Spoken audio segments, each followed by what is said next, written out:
नमस्कार, मैं हूं आपके साथ शिप्रा झा। घड़ी में 6 बजने वाले हैं और वक्त हो चला है 6 के सिक्सर का, यानी ऐसा शो जिसमें बात होगी बिहार की हर बड़ी खबर की। बताएंगे देश दुनिया में क्या चल रहा है, बात लॉ एंड ऑर्डर की भी होगी, कारोबार से जुड़ी जानकारियां भी हम आपको देंगे और साथ ही खेल जगत में किन खबरों ने मचा रखी है सनसनी, हर खबर से आपको अपडेट कराएंगे। लेकिन शुरुआत बिहार की बड़ी खबर के साथ।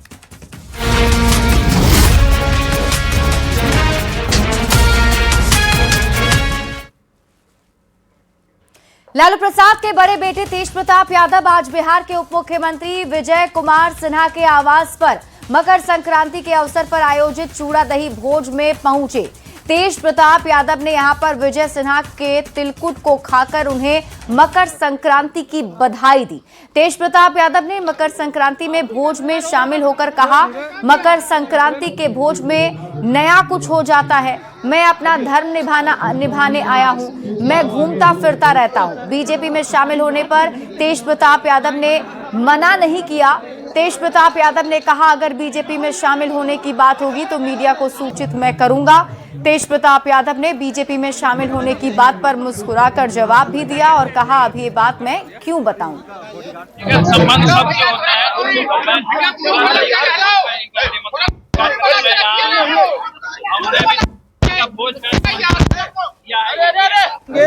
और हम बिहारी सब पर भारी बनेंगे, ये भाव जगाना है। तेज प्रताप को सर कुछ निमंत्रण सर आने वाले भविष्य में राजनीति के लिए बता ही दिए कि आपको पता चलेगा। अभी क्यों बताना? अभी क्यों बताना? इंतजार किया जाए सर, तेज प्रताप इंतजार किया जाए। दिल्ली में केंद्रीय राज्य मंत्री राजभूषण चौधरी के आवास पर मकर संक्रांति भोज में चिराग पासवान शामिल हुए। पटना में कांग्रेस के चूड़ा दही भोज में एक भी कांग्रेस विधायक के नहीं पहुंचने पर चिराग ने कहा कि प्रत्यक्ष को प्रमाण की जरूरत कहां बची, कांग्रेस में कुछ ठीक नहीं है। वहीं तेजस्वी के 100 दिन चुप्पी वाले बयान पर भी चिराग पासवान ने कहा कि अगर खामोशी रहना था तो नेता प्रतिपक्ष का पद किसी और को दे देते। कांग्रेस का कोई भी एमएलए नहीं पहुंचा। राजेश राम प्रदेश अध्यक्ष ने कल संक्रांति का भोज दिया था, क्या इंडिकेशन है, क्या इंडिकेट करता है सर? अब प्रत्यक्ष को फिर प्रमाण की जरूरत कहाँ बची? जब अपनी ही पार्टी के कार्यक्रम में आपके विधायक नहीं पहुंचे तो ये अपने में दर्शाता है कि कुछ ठीक तो नहीं है वहाँ पे। बहरहाल मैं पहले भी इस बात को कह चुका हूँ और जिस तरीके से राजद, कांग्रेस, इनके विधायकों में आपस में आक्रोश है अपने दल को लेकर, अपने गठबंधन को लेकर, ये कहीं ना कहीं अब सतह पे आ रहा है। यादव ने कहा है कि अगले 100 दिन तक वो चुप रहेंगे, बिहार सरकार के कामों पे ऊपर सवाल नहीं उठाएंगे और 100 दिन बाद वो जवाब। ये कैसा लोकतंत्र है जिसकी दुहाई विपक्ष देता है? ये कैसा लोकतंत्र है जहाँ पे विपक्ष ही खामोश हो जाएगा? क्या इसके लिए आपको विपक्ष की भूमिका दी गई? अगर आपको खामोश ही रहना था तो नेता प्रतिपक्ष का पद आप किसी और को सुशोभित करने देते। सिवान से बड़ी खबर है, नीतीश कुमार के दौरे को लेकर प्रशासन अलर्ट हो गया है और युद्ध स्तर पर दौरे की तैयारियां की जा रही है। बता दें 21 जनवरी को मुख्यमंत्री का सिवान दौरा है। ऐसे में सिवान डीएम विवेक रंजन मैत्रेय ने सदर अस्पताल का औचक निरीक्षण किया और उन्होंने स्वास्थ्य विभाग के सभी विभागों के पदाधिकारी और कर्मचारियों के साथ बैठक भी की। विकास कार्यों में हो रही देरी को लेकर नाराजगी भी जताई। इसके अलावा स्वास्थ्य सेवा बेहतर करने को लेकर कई निर्देश भी दिए। स्वास्थ्य विभाग की विस्तृत समीक्षा बैठक होनी है। यहाँ पर बहुत सारे विकासात्मक कार्य हो रहे हैं जिसमें कुछ विभागों से समन्वय की कमी हो रही है, जिसकी वजह से कुछ कठिनाइयाँ आ रही थी। तो सिविल सर्जन महोदय ने सभी कठिनाइयों के बारे में मुझे अवगत कराया है। सभी डिपार्टमेंट को आवश्यक निर्देश दे दिए जाएंगे बैठक के बाद, ताकि यहाँ पर स्वास्थ्य विभाग के द्वारा बहुत बड़े बड़े इंफ्रास्ट्रक्चर प्रोजेक्ट्स जो आने हैं वो समय पूर्ण हो जाएं। बिहार में लोगों के जीवन स्तर को सुधारने, कामकाज को आसान बनाने के लिए मुख्यमंत्री नीतीश कुमार लगातार कदम उठा रहे हैं। पहले घर बैठे इलाज की सुविधा और अब बुजुर्गों के लिए घर बैठे जमीन या फ्लैट की रजिस्ट्री की सुविधा सरकार देने जा रही है। सीएम नीतीश कुमार ने सोशल मीडिया एक्स पर पोस्ट कर इसकी जानकारी दी है कि 80 साल या उससे ऊपर के बुजुर्ग अब घर बैठे ही जमीन या फ्लैट की रजिस्ट्री करा सकते हैं। वो भी आवेदन के सिर्फ 7 दिन के भीतर। इसके लिए इच्छुक व्यक्ति को मोबाइल रजिस्ट्रेशन यूनिट यानी कि MRU पर जाकर ऑनलाइन आवेदन करना होगा। मुख्यमंत्री इसको लेकर 19 जनवरी तक लोगों से सुझाव भी मांगे हैं। 1 अप्रैल 2026 से इस सुविधा का लाभ मिलना शुरू हो जाएगा। तो एक तरीके से नीतीश सरकार का बुजुर्गों को ये बड़ा तोहफा है। संभालने के बाद लगातार ऐसे ऐसे फैसले किए हैं जिसका सीधा असर बिहार के लोगों पर पड़ रहा है और नीतीश सरकार की कोशिश है कि बिहार के लोगों की जिंदगी न सिर्फ आसान हो बल्कि उनकी अगर समस्या है तो समस्या का निराकरण भी जल्द से जल्द हो जाए। इस बार नीतीश सरकार ने एक बड़ा फैसला बिहार के बुजुर्गों के लिए किया है जो बेहद महत्वपूर्ण है। नीतीश कुमार ने एक्स पर पोस्ट करके जो जानकारी दी है वो बेहद महत्वपूर्ण हो जाता है और उन्होंने लिखा है कि कई बार ऐसा देखा गया है कि राज्य के वृद्ध जनों जिनकी उम्र 80 साल है उससे ज्यादा है उन्हें जमीन फ्लैट के रजिस्ट्री से जुड़े कार्य के निष्पादन में काफी कठिनाइयों का सामना करना पड़ता है। ऐसे में 80 साल से ज्यादा उम्र के जो वृद्धजन है उनके जमीन और फ्लैट के निबंधन को प्रक्रिया को सरल बनाने के लिए उन्होंने कई महत्वपूर्ण कदम उठाए हैं जिसकी जानकारी उन्होंने एक्स के माध्यम से दी है। उन्होंने कहा है कि राज्य के वैसे वृद्धजन जिनकी उम्र 80 साल है उससे अधिक है वह जमीन फ्लैट की रजिस्ट्री करना चाहते हैं तो जरूरत पड़ने पर उन्हें घर की जमीन से संबंधित सभी सेवाएं प्रदान की जाएगी। इसे लेकर उन्होंने संबंधित विभाग को निर्देश भी दे दिए गए हैं कि एक चलन निबंधन इकाई बनाया जाए जिसके माध्यम से दस्तावेजों के निश्चित समय सीमा के अंतर्गत निबंधन की सुविधा प्रदान की जाएगी, उपलब्ध कराई दी जाएगी। इससे आवेदकों को भी काफी सुविधा होगा और उन्हें जमीन के बारे में सही जानकारी भी उपलब्ध हो सकेगी और इस व्यवस्थाओं को भी 1 अप्रैल 2026 के प्रभाव से लागू करने का निर्देश तमाम संबंधित विभाग के अधिकारियों को दे दिया गया है। नीतीश कुमार कहते हैं कि उनकी पूरी कोशिश है कि बिहार के जो 80 साल से ज्यादा उम्र के बुजुर्ग हैं उन्हें कोई समस्या न हो और दैनिक जीवन उनका और भी आसान हो। साथ ही भूमि के बारे में अगर कोई जानकारी देने की व्यवस्था है तो ऐसे लोगों को इसका फायदा मिले और साथ ही नीतीश कुमार ने इसके लिए QR कोड भी जारी किया है कि अगर इससे जुड़े हुए कोई जानकारी या सुझाव उन्हें देना है तो QR कोड के माध्यम से सरकार को दे सकते हैं। तो जाहिर तौर पे बिहार के बुजुर्गों के लिए एक बड़ी खबर है नीतीश सरकार की तरफ से। कैमरामैन दीपक के साथ आनंद अमृतराज, न्यूज 18 नेटवर्क, पटना। और देखिए इसी महीने खरमास बाद बीजेपी को नवीन बॉस मिलने जा रहे हैं। 15 दिसंबर को पार्टी के राष्ट्रीय कार्यकारी अध्यक्ष बनाए गए नितिन नवीन अब पार्टी के राष्ट्रीय अध्यक्ष बनेंगे और उसके लिए वे 19 जनवरी को नामांकन करेंगे। पीएम मोदी, अमित शाह, जेपी नड्डा सहित 10 प्रमुख लोग उनके प्रस्तावक बनेंगे। 20 जनवरी को बीजेपी के राष्ट्रीय अध्यक्ष का चुनाव होगा और उसी दिन औपचारिक ऐलान भी कर दिया जाएगा।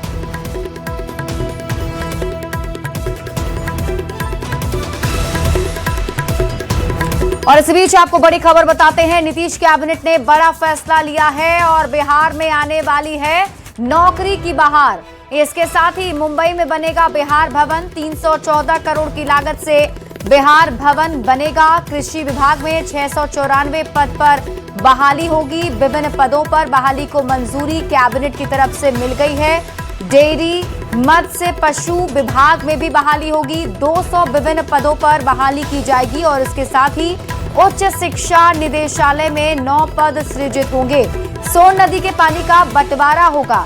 झारखंड के साथ पानी का बंटवारा होगा। नदी जल बंटवारे के लिए MOU भी होगा। दरभंगा एयरपोर्ट के पास लॉजिस्टिक पार्क बनेगा। कार्गो हब के लिए 50 एकड़ जमीन भी ली जाएगी। विभाग के अधीन 200 पूर्व से सृजित 293 पदों का प्रत्यर्पण करते हुए 293 अतिरिक्त पदों का सृजन किया गया और कुल 694 पदों के पुनर्गठन की स्वीकृति दी गई। शिक्षा विभाग का अगला एजेंडा था जिसके अंतर्गत जन शिक्षा निदेशालय के स्तर से संचालित योजनाओं के बेहतर प्रबंधन एवं ससमय कार्य के निष्पादन के लिए पूर्व से सृजित पदों में से कुछ मरणशील पदों को समर्पित किया गया और नए अन्य आवश्यक पदों की सृजन की स्वीकृति दी गई। तो 8 पदों का सरेंडर किया गया और 9 पदों का सृजन किया गया। और अब बात लॉ एंड ऑर्डर की करते हैं। छपरा से बड़ी खबर है। बच्चे की हत्या के बाद लोगों का गुस्सा भड़क उठा। सड़क जाम कर लोगों ने हंगामा किया है। दरअसल अमनौर के अपहर में 11 साल के शिवम की हत्या कर दी गई। शिवम 31 दिसंबर से लापता था और रविवार को शिवम का शव गांव के पास ही झाड़ियों में मिला। मामले में पुलिस अभी तक किसी भी आरोपी को गिरफ्तार नहीं कर सकी है, जिसके कारण लोगों का गुस्सा भड़क गया। शव के पोस्टमार्टम के बाद लोगों ने शव के साथ छपरा मुजफ्फरपुर मार्ग को जाम कर दिया और पुलिस के पहुंचने पर पुलिस को न सिर्फ खदेड़ दिया बल्कि पुलिस की गाड़ी में जमकर तोड़फोड़ की। घटना के बाद से इलाके में तनाव बना हुआ है। हालांकि पुलिस मौके पर कैंप कर रही है। वीडियो में भी आप देख सकते हैं किस तरह से पुलिस गाड़ियों को निशाना बनाया गया है।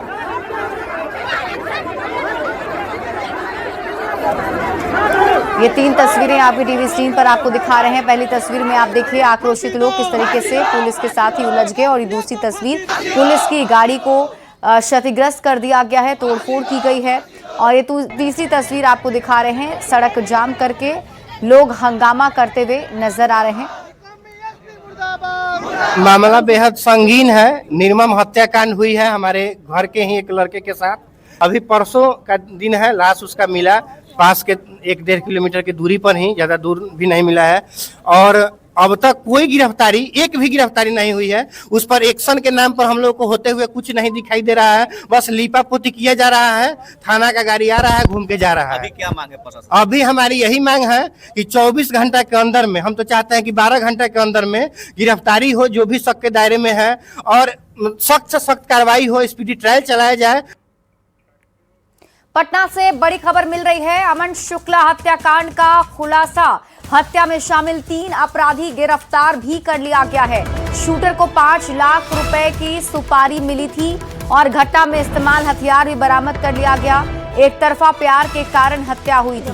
सुपारी के 5 लाख में से 71,000 रुपए कैश भी बरामद कर लिए गए हैं और एसएसपी इस पूरे मामले का जल्द ही खुलासा करेंगे।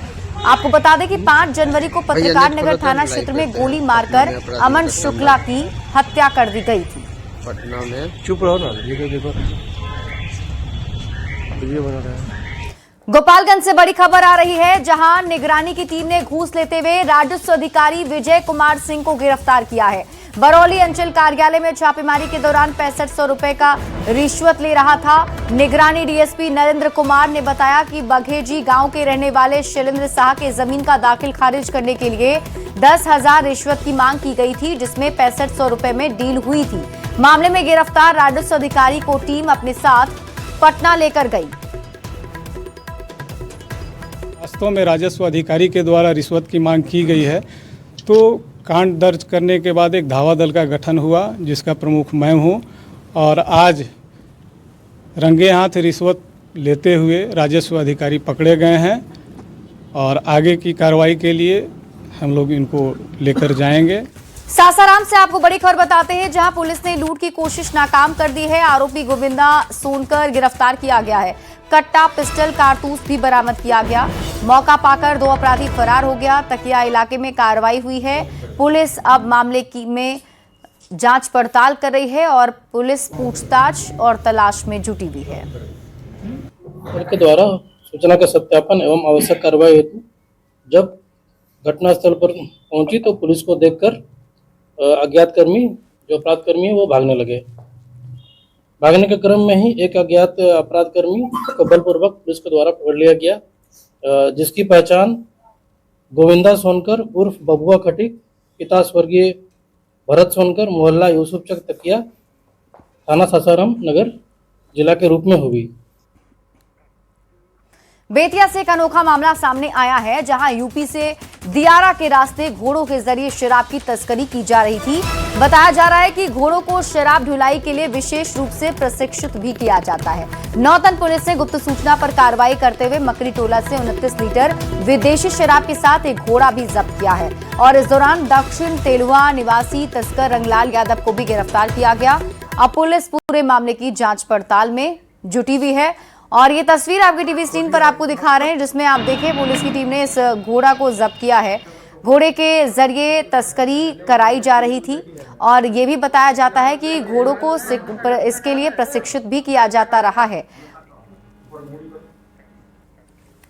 नई सरकार के गठन के बाद सिवान पुलिस अपराधियों और फरार आरोपियों पर सख्त हो गई है। महाराजगंज थाना क्षेत्र के पुरानी बाजार में हत्या मामले के फरार आरोपी ओम प्रकाश पटवा के घर इश्तेहार चस्पा किया गया। आरोपी को न्यायालय में निर्धारित समय पर पेश होने का निर्देश दिया गया है। आदेश न मानने पर उसके खिलाफ कानूनी कार्रवाई और संपत्ति कुर्की की चेतावनी दी गई है। बता दें, आरोपी 5 जून 2025 से फरार था। आरा के महादलित बस्ती में प्रशासन ने अतिक्रमण हटाओ अभियान चलाया। भीषण ठंड में आशियाना उजड़ने के कारण लोगों को काफी परेशानी हुई। लोगों ने आरोप लगाया कि उन्हें प्रशासन की तरफ से इसको लेकर कोई सूचना नहीं दी गई थी और ऐसे आकर उनके घर को उजाड़ दिया गया है। तस्वीरें आपकी टीवी स्क्रीन पर आपको दिखा रहे हैं, जहां देखिए बुलडोजर गरजता हुआ दिखाई दिया। पहले लोग सोचना ना दलन जाए, 10 दिन खाती है, एक हफ्ता खाती है, एक पे के सुबह में आइला लोग कहता है कि जल्दी जल्दी सामान निकालिए, बुलडोजर लगेगा। अलिया करके घर में से बुलडोजर लगा दिए। लड़का फैका सब हमके हटा देनी जाता रे। सर एक नापी लेके रहलो कि टूटे वाला बा, नापी लेके बोल रहलो लेकिन टूटी, लेकिन अभी बुलडोजर चढ़वा दे रहलो आ सोचना कुछ मिलल है नहीं कि हमने ई परसों से एक पे के परसों से 2.5 चालू है।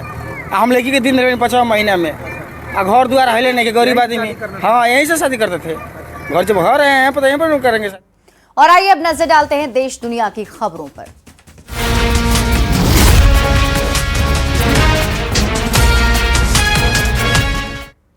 और इस वक्त की बड़ी खबर आपको बताते हैं, गिग वर्कर्स की सुरक्षा को लेकर बड़ा फैसला लिया गया है। 10 मिनट में डिलीवरी पर रोक लग गई है। गिग वर्कर्स के लिए केंद्र सरकार ने बड़ा फैसला लिया है और सरकार ने टाइम लिमिट की शर्त को हटा दिया है। कंपनी के विज्ञापनों से भी टाइम क्लेम जो है वो हटाया जाएगा। तो ये बड़ी खबर आपको बता रहे हैं, गिग वर्कर्स को लेकर सरकार ने बड़ा फैसला लिया है और कंपनी के विज्ञापनों से भी अब हटेंगे डिलीवरी टाइम क्लेम।